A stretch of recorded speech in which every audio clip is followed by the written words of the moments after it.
ఇప్పటికీ కూడా చాలా మంది కోటాలో కోచింగ్ తీసుకోవాలనుకుంటూ ఉంటారు. నిజంగా అవసరం అంటారా? అంటే ఒక 10 years బ్యాక్ బన్సల్ అనే ఒక ఇన్స్టిట్యూట్ మన తెలుగు స్టేట్స్ పిల్లలు కూడా పాపం వాళ్ళు కోచింగ్ ఇన్స్టిట్యూట్స్ ఏవైతే కోటాలు ఉన్నాయో చాలా వరకు జస్ట్ ఇన్స్టిట్యూట్ మాత్రమే. కోచింగ్కి ఎవరు వెళ్ళినా కానీ సపరేట్ హాస్టల్ ఫెసిలిటీ అనేది ఉండదు. హాస్టల్ అయినా బయటే. మన తెలుగు స్టూడెంట్స్ చాలా వరకు అబ్జర్వ్ చేస్తే మీరు పాపం వాళ్ళ మదర్ కోవిడ్ తర్వాత నుంచి సిచ్యువేషన్ మారింది. అంటే ఇప్పటికీ ఇక్కడ వెళ్ళి జాయిన్ అయ్యే పిల్లలు ఉన్నారు ఆంధ్ర తెలంగాణ నుంచి. కోటా అయితేనే మంచి ఫ్యాకల్టీ ఉంటారు. ఏపీ తెలంగాణలో ఉన్న ఇన్స్టిట్యూట్స్కి అంత స్టాండర్డ్ లేదు అన్న. ఐఐటి ఎన్ఐటి కాలేజెస్లో చదివితేనే బాగుంటుందా? ఐఐటి ఎన్ఐటి కాకుండా నార్మల్ కాలేజెస్లో చదివిన వాళ్ళు కూడా చాలామంది మంచి ఎంటర్ప్రెన్యూర్స్ అయ్యారు. నేను ఐఐటి మెడ్రాస్లో బీటెక్ చేస్తున్నప్పుడు IITs are very old engineering institutions, ఎప్పటి నుంచో ఉన్నాయి కాబట్టి ఒక కల్చర్. ఓల్డ్ ఐఐటీస్లో ఒకటి IIT Madras. IIT Madras number 1లో ఉంటుంది. నాకు తెలిసి ఎన్ఐటీలో కూడా కొన్ని టైర్ 2 కాలేజెస్ ఉన్నాయి. బేస్డ్ ఆన్ ద ప్లేస్మెంట్ అవ్వచ్చు, వాటి బట్టి అలా టైర్ 1 టైర్ 2 క్లాసిఫికేషన్ చేస్తున్నారా? సో గైస్, ఈరోజు మనము ఐఐటిఎన్ అంటే జేఈ ప్రిపేర్ అయ్యి రాసి క్రాక్ చేసి ఐఐటి మెడ్రాస్లో బీటెక్ కంప్లీట్ చేసి ఇప్పుడు ఐఐటికి సంబంధించి జేఈ నీట్ కోచింగ్ అనేది ప్రొవైడ్ చేస్తూ ఉన్నారు. యాక్చువల్లీ ఇప్పుడు ఈ నీట్ కోచింగ్ గురించి కానీ జేఈ కోచింగ్ గురించి కానీ we are not going to talk about sir. First of all మనం ఏంటి అంటే ఒక జనరిక్గా మన జేఈ కోచింగ్ జాయిన్ అవ్వాలి కానీ లేకపోతే నీట్ కోచింగ్ జాయిన్ అవ్వాలి కానీ అసలు రియాలిటీ ఎలా ఉంది, రీసెంట్ డేస్లో చూసుకుంటే ఆన్లైన్లో తక్కువ ఖర్చుతోనే అని ఒకరు మొదలు పెడితే దాన్ని విపరీతంగా కూడా అంటే పర్సన్ ఓరియంటెడ్ ఎమోషన్స్కి సంబంధించి అంటే ఎలా అంటే ఒక mafia, it's like mafia, ground reality of Kota, ground reality of JEE NEET. కొంతమంది ఈ కోచింగ్ పేరుతో తక్కువ మార్కులు వచ్చినాయని రీసెంట్స్లో చాలా ఇన్సిడెంట్స్లో మనం చూసాం. అయితే ఇవన్నీ కూడా ఒక క్లారిటీతో ఫుల్ ఫ్లెడ్జ్డ్గా ఈ వీడియోలో మాట్లాడదామని. So IITian and already successful edupreneur and చాలామందికి గైడ్ చేస్తున్న మన శరత్ సార్తో ఈరోజు డీటెయిల్గా డిస్కస్ చేద్దాము. So thank you sir, thank you for accepting our invitation. Speak about అంటే హార్ష్ రియాలిటీ. జనరల్గా మీరు చాలా స్మూత్గా మాట్లాడతారు కదా సార్, బట్ ఈ వీడియోలో కొంచెం కఠినమైన నిజాలు అందరికి తెలియాలి, అట్లాంటి క్వశ్చన్సే నేను ఇచ్చాను. ఓకే, సో దాని తగ్గట్లే మనం స్టార్ట్ చేద్దాం అనుకుంటున్నాను sir. So what you say about this? ఖచ్చితంగా మీరు అడిగింది anything about IIT JEE exam గురించి కానీ నీట్ ఎగ్జామ్ గురించి కానీ anything I will answer it. Okay sir. అంటే ఇప్పుడు జనరల్గా ఏంటి అంటే ఈ జేఈ కోచింగ్ విషయం చూసుకుంటే జేఈ కానీ నీట్ కానీ అసలు ఎలా ఉంటుంది సార్? అంటే ఈ గ్రౌండ్ రియాలిటీ ఆఫ్ కోటా అంటే జేఈ నీట్ కోచింగ్ అనగానే కోటా అంటారు కదా, అసలు ఏంటి సార్ గ్రౌండ్ లెవెల్ రియాలిటీలో? ఇప్పటికీ కూడా చాలామంది కోటాలో వెళ్ళాలి, అక్కడ కోచింగ్ తీసుకోవాలనుకుంటూ ఉంటారు. నిజంగా అవసరం అంటారా? అసలు ఎలా ఉంటుంది సిచ్యువేషన్ అనేది? అంటే ఒక 10 years బ్యాక్ మీరు చూస్తే కోటాలో తప్ప remaining any area of India నుంచి అంత ఎక్కువ ర్యాంక్స్ వచ్చేవి కాదు. బన్సల్ అనే ఒక ఇన్స్టిట్యూట్ కోటాలో బాగా సక్సెస్ అయింది. దాని తర్వాత సెవెరల్ ఇన్స్టిట్యూట్స్ అలాగా సక్సెస్ అవ్వకుంటూ వెళ్ళాయి కోటాలో. దానివల్ల ఈవెన్ ఏపీ తెలంగాణ మన తెలుగు స్టేట్స్ పిల్లలు కూడా పాపం వాళ్ళు అంటే కోటాలో ఉన్న ఏ ఇన్స్టిట్యూట్కి కూడా ఓన్ హాస్టల్ ఉండదు. అలాగే వాళ్ళకి ఓన్గా కాలేజ్, జూనియర్ కాలేజ్ కానీ స్కూల్ సిబిఎస్ఈ కానీ ఉండవు. వాళ్ళకి ఓన్లీ కోచింగ్ ఇన్స్టిట్యూట్ మాత్రమే పోయి ఉంటుంది కోటాలో. ఓకే, అంటే ఇప్పటికి కూడా అంతేనా సార్? ఇప్పుడు కూడా అంతే. ఇప్పుడు కూడా ఈ కోచింగ్ ఇన్స్టిట్యూట్స్ ఏవైతే కోటాలు ఉన్నాయో చాలా వరకు జస్ట్ ఇన్స్టిట్యూట్ మాత్రమే. వాళ్ళు మళ్ళీ సిబిఎస్ఈ అయితే వాట్ ఎవర్ బయట వేరే స్కూల్లో జాయిన్ అయ్యి చదువుతూ ఉండాలి ఎక్కువగా. అలాగే వాళ్ళకి ఓన్ హాస్టల్స్ ఉండవు. అక్కడ స్టూడెంట్స్ అందరూ కూడా బయట హాస్టల్లో ఉండాలి. కోచింగ్కి ఎవరు వెళ్ళినా కానీ అక్కడ వాళ్ళకి కోచింగ్కి సపరేట్ హాస్టల్ ఫెసిలిటీ అనేది ఉండదు. ఉండదు, బయట ఉండదు. సిబిఎస్ఈ స్కూల్ అయినా బయటే, హాస్టల్ అయినా బయటే, only JEE NEET coaching work మాత్రం ఇస్తారు ఇన్స్టిట్యూట్స్ అన్నీ కూడా.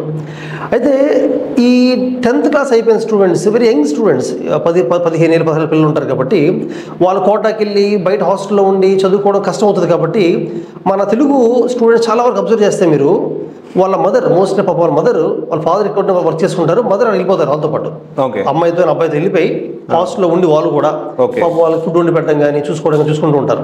అలా కష్టపడి 2 years కూడా ఉండే పరిస్థితి చాలా కాలం ఉంది. అయితే ఇప్పుడు మీరు చూస్తే కోవిడ్ తర్వాత నుంచి సిచ్యువేషన్ మారింది. కోవిడ్ తర్వాత నుంచి చాలా స్టేట్స్లో, ఈవెన్ తెలుగు స్టేట్స్లో కూడా ఐఐటి జేఈకైనా నీట్కైనా రీజనల్ ఇన్స్టిట్యూట్స్ చాలా వచ్చాయి. అలాగే ఈ నార్త్ ఇండియన్ ఇన్స్టిట్యూట్స్ కానీ కోటాలో ఉన్న ఇన్స్టిట్యూట్స్ కూడా బ్రాంచ్ ఓపెన్ చేశారు ఏపీ తెలంగాణలో. దానివల్ల ఇప్పుడు లాస్ట్ 2-3 years నుంచి కోటాకి వెళ్ళే ఫ్లో కొంతవరకు తగ్గిందని చెప్పుకోవచ్చు. అంటే ఇప్పటికీ కొంతమంది అలాగే ఉన్న అక్కడ వెళ్ళి జాయిన్ అయ్యే పిల్లలు ఉన్నారా సార్? ఉన్నారు, ఇప్పుడు కూడా ఆంధ్ర తెలంగాణ నుంచి ఉన్నారు. ఇప్పుడు కూడా ఎలాంటి వాళ్ళు ఉన్నారంటే కోటా అయితేనే మంచి ఫ్యాకల్టీ ఉంటారు, నార్త్ ఇండియన్ ఫ్యాకల్టీ అయితే బాగా చెప్తారు.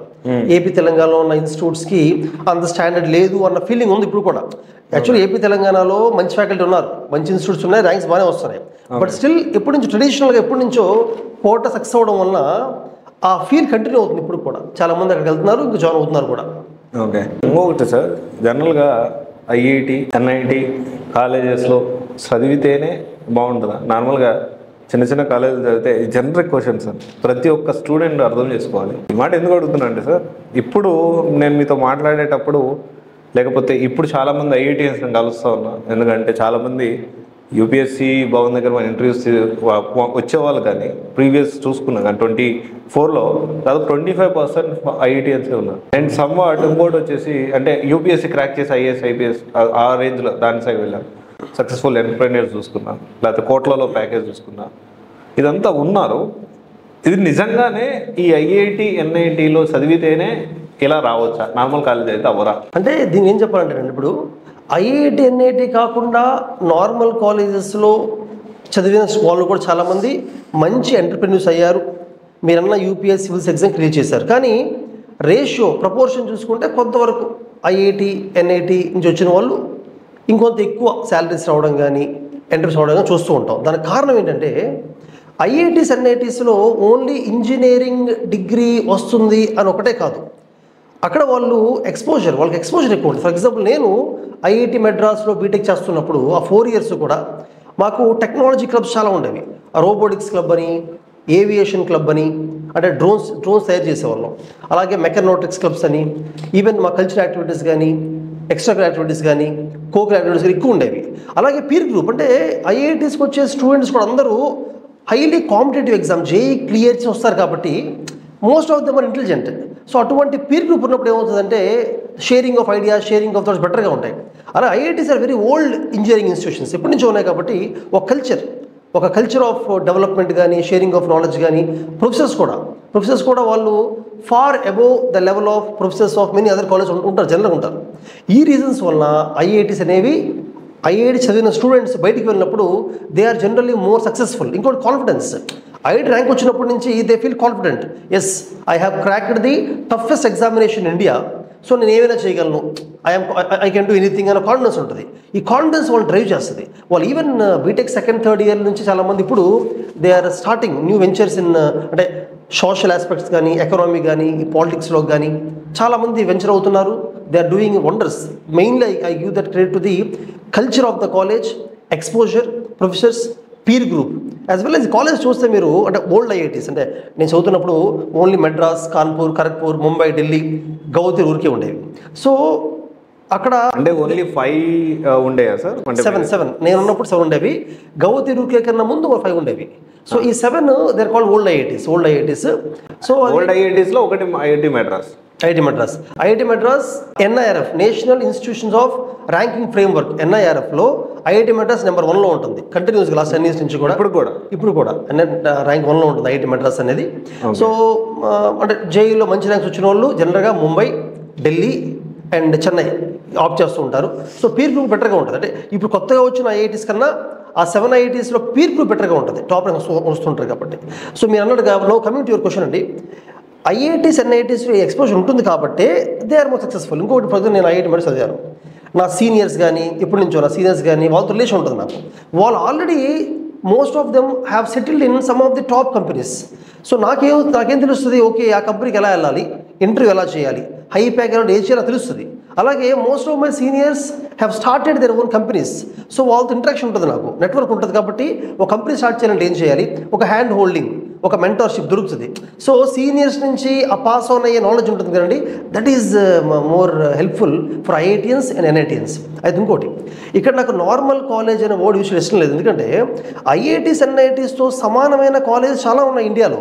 అంటే మనము లోకల్ కాలేజెస్ అని పక్కన పెడితే నేషనల్ లెవెల్లో ఫర్ ఎగ్జాంపుల్ ఐఐఎస్సిఆర్స్ ఉన్నాయి, అలాగే నైజర్ ఎన్ఐఎస్సిఆర్ ఉంది, వెరీ గుడ్ కాలేజెస్. అలాగే సిఎంఐ చెన్నై మ్యాథమెటికల్ ఇన్స్టిట్యూట్ ఉంది సిఎంఐ. కానీ సార్ ఇక్కడ ఐజర్ విషయం చూసుకుంటే ఒక ఐజర్ భోపాల్లోనే మనకు తెలిసి బీటెక్ సంబంధించిన సీట్స్ ఉన్నాయి, అరౌండ్ 140 సీట్స్ ఐ గెస్. మరి మిగతా అన్నింటిలో కూడా లేవు కదా. బ్యాచులర్స్ ఉన్నాయి, రీసెర్చ్ ఎక్కువ ఉంటుంది జనరల్. అంటే జనరల్గా ఐజర్ ఏముంటుందంటే ఐజర్లో చదువుకున్న వాళ్ళకి ఫ్యూచర్లో రీసెర్చ్ వెళ్ళాలంటే బెటర్గా ఉంటుంది, బట్ ప్లేస్మెంట్స్ కూడా బెటర్గా ఉంటాయి. ఎందుకంటే మీరు చూస్తే జనరల్గా బయట మన ఏపీ తెలంగాణలో బీటెక్లో ఓరియంటేషన్ వేరేలా ఉంటుంది, డిగ్రీ బీఎస్సీ వాటిలో వేరేలా ఉంటుంది. బట్ ఐజర్ నైజర్ వీటిలో మీరు బీఎస్సీ అయినా లేదా బీటెక్ అయినా ఒకే ఓరియంటేషన్, ఒకే టైప్ ఆఫ్ కోర్స్ కానీ కరికులం కానీ ఫ్యాకల్టీ టీచింగ్ ఒకేలా ఉంటాయి ఆల్మోస్ట్. సో వాళ్ళు అక్కడ బీఎస్సీ చేసినా కూడా they get very good placements, IISER కానీ నైజర్ కానీ. రీసెర్చ్ అనే కాకుండా placements are very good. Even ఇప్పుడు ఐఎస్ఐ ఉందండి, ఇండియన్ స్టాటిస్టికల్ ఇన్స్టిట్యూట్ ఉంది, అది కోల్కతా అవ్వచ్చు, ఢిల్లీ అవ్వచ్చు, చెన్నై అవ్వచ్చు, బెంగళూరు అవ్వచ్చు. ఐఎస్ఐలో యావరేజ్ శాలరీ ఐఐటీస్ కన్నా కొంచెం ఎక్కువ ఉంది ఐఎస్ఐలో. అంటే అది జేఈ ఎగ్జామ్ ద్వారా వస్తుందా? లేదు, ఐఎస్ఐ సపరేట్ ఎగ్జామ్ ఉంటుంది, they keep their own examination. ISI JEE prepare అయిన వాళ్ళు అది క్రాక్ చేయడానికి ఛాన్సెస్ ఉంటాయి. ఎందుకంటే ఐఎస్ఐ ఎగ్జామ్ లో ఫిజిక్స్ కెమిస్ట్రీ ఉండదు కానీ మ్యాథమెటిక్స్ ఉంటుంది. జేఈ మ్యాథ్స్ లాగే ఉంటుంది, ఇంకొంచెం డిఫికల్ట్గా ఉంటుంది, అంటే ప్యూర్ మ్యాథ్స్ కొంచెం ఎక్కువ ఉంటుంది. Even CMI Chennai mathematics institute కూడా అంతే, మ్యాథమెటిక్స్ బేస్ మీద ఎగ్జామ్ ఉంటుంది, అక్కడ కూడా ప్లేస్మెంట్స్ బెటర్గా ఉంటాయి. సో అలాగే ఈవెన్ ఐఐఎస్సి బెంగళూరు ఉంది, IIST Indian Institute of Space Science Technology ట్రివేండ్రంలో ఉంది, అదైతే ఇస్రో వాళ్ళదే, అది నైజర్ బార్క్ వాళ్ళది యాక్చువల్గా. సో ప్లేస్ బ్రహ్మాండంగా ఉంటాయి. సో మనం ఐఐటి ఎన్ఐటి మిస్ అయినా there are many other good colleges in India, ఇప్పుడు నేను చెప్పిన పేర్లు లాంటివి. సార్ అప్రాక్సిమేట్లీ ఎన్ని ఉండొచ్చు అంటే ఐఐటి ఎన్ఐటి కాకుండా ఐజర్స్ నైజరు, మీరు ఈవెన్ జిఎఫ్టిఏఎస్ సిఎఫ్టిఏఎస్ అన్ని కలిపితే 50 కాలేజీలు ఉంటాయి. అంటే రియల్లీ వర్త్ ఇట్ సార్, అంటే జిఎఫ్టిఏ కాలేజ్ బాగుంటుంది. అంటే ఒకటండి, మీరు ఐఐటీస్తో అన్నిటిని కంపేర్ చేయలేదు డిఫరెంట్గా. బట్ ఈ కాలేజెస్ అని టైర్ 1కి వస్తాయా టైర్ 2 కిందకి వస్తాయి సార్? నాకు తెలిసి ఎన్ఐటీలో కూడా కొన్ని టైర్ 2 కాలేజెస్ ఉన్నాయి. ఓకే, అంటే టైర్ 1 టైర్ 2 అనేది మేబీ మీరు బేస్డ్ ఆన్ ద ప్లేస్మెంట్ అవ్వచ్చు, వాటి బట్టి అంటే టైర్ 1 టైర్ 2 క్లాసిఫికేషన్ చేస్తున్నారా? సో క్లాసిఫికేషన్ ఎలా చేస్తున్నారు దాన్ని? అంటే జనరల్గా నాకున్న నాలెడ్జ్ బట్టి, I'm not expert, but tier 1 tier 2 colleges అంటే like definitely packages, previous records, placements బేసిస్లోనే, ఓకే, ఇన్ఫ్రాస్ట్రక్చర్ బేసిస్లో. ఓకే, మోస్ట్లీ ఐఐటిఎస్కి ఎక్కువగా ఇన్ఫ్రాస్ట్రక్చర్ బాగుంటుంది. ఎన్ఐటీస్లో కూడా వరంగల్ లాంటివి బాగానే ఉంటాయి, అది కూడా టైర్ 1 కిందకే వస్తుంది. అవును, యాక్చువల్లీ కొన్ని ఎన్ఐటీస్ కొత్త ఐఐటీస్ కన్నా బెటర్ కూడా, మీరు అన్నది కరెక్టే. ఎన్ఐటి వరంగల్ కానీ క్యాలికట్ లేకపోతే సూరత్ కానీ ట్రిచి ఇవన్నీ కూడా కొన్ని కొత్త ఐఐటీస్ కన్నా బెటరే యాక్చువల్. సో ఓవరాల్గా ఏంటంటే placement wise and infrastructure wise, so environment అంటే నాకు తెలిసి ఐఐటీకి ఎన్ఐటీ పెద్ద తేడా ఉండదేమో అనుకుంటున్నాను. సో మీరు చెప్పాలి అది. ఒక 7 ఐఐటీస్ పక్కన పెడితే మిగతా ఐఐటీస్తో ఎన్ఐటీస్ కంపేర్ చేయొచ్చు, చాలా వరకు బాగానే ఉంటుంది. ఒక 7 ఓల్డ్ ఐఐటీస్ మాత్రం they are far ahead, compare చేయడానికి అవకాశం లేదు. అంటే ప్రస్తుతం ఉన్న ఇన్స్టిట్యూట్స్ కంపేర్ చేయలేము. కానీ ఇండియాలో వినట్టుంది, ఇప్పుడు మీరు అబ్రాడ్లో తీసుకుంటే యూరోపియన్ కంట్రీస్లో చాలా కాలేజెస్ మన టాప్ ఐఐటీస్ కన్నా ఫార్ బెటర్ ఇన్ఫ్రాస్ట్రక్చర్, తర్వాత నోబుల్ లాడ్స్ ఉంటారు, తర్వాత అంటే ప్రాక్టికల్ ఎడ్యుకేషన్ బెటర్గా ఉంటుంది, ఎక్స్పోజర్ బెటర్గా ఉంటుంది యూరోపియన్ కాలేజ్. చాలా college very important sir. International offers కూడా ఎక్కువ, ప్రోడక్ట్ బేస్డ్ కంపెనీస్ ఎక్కువగా, అంటే ఐఐటి ఎన్ఐటీస్లో ఉన్నప్పటికీ ఐఐటీస్ కొంచెం ఎక్కువగా ఈ international offers, domestic offers, better packages అది ఇస్తూ ఉంటాయి అనేది ఈ విధంగా ఇంకా కొన్ని పాయింట్స్ ఉన్నాయి. టైర్ 1 టైర్ 2 టైర్ 3 అనేది మీకు ఐడియా ఉంటుంది అనుకుంటున్నాను. Anyway, okay, so me type of classification అర్థమైంది. మీరు ఏమంటారు, టైర్ 1 అంటే బెటర్ ఇన్ఫ్రాస్ట్రక్చర్, కొంచెం old famous colleges, better placements ఇటువంటివి అంటున్నారు. ఓకే, ఆ రకంగా డిఫరెంట్గా ఒక ఐఎస్సిఆర్, ఐఐఎస్టి, ఐఏఎస్సి ఇవి చాలా ఎన్ఐటీస్ కన్నా బెటర్, కొన్ని ఎన్ఐటీస్ కొత్త ఐఐటీస్ కన్నా బెటర్. సో అంటే ఆ కంపారిజన్ మనం ఇయర్ ఆన్ ఇయర్ చేయలేం, అది మారుతూ ఉంటుంది బేసికల్గా. కానీ నా ఉద్దేశం ఏంటంటే మన Telugu students IITs NITs miss అయినా ఈ other colleges GFTI, CFTIs, ISI, CMI, IIST, ISV try చేయాలి. అవన్నీ వదిలేసి అప్లై చేయకుండా ఓన్లీ లోకల్ కాలేజెస్ ఎంసెట్ రాసి రాయడం అనేది నా ఉద్దేశం కరెక్ట్ కాదు. ఆ పాయింట్ ఆఫ్ వ్యూలో చెప్పాను నేను యాక్చువల్గా. ఓకే.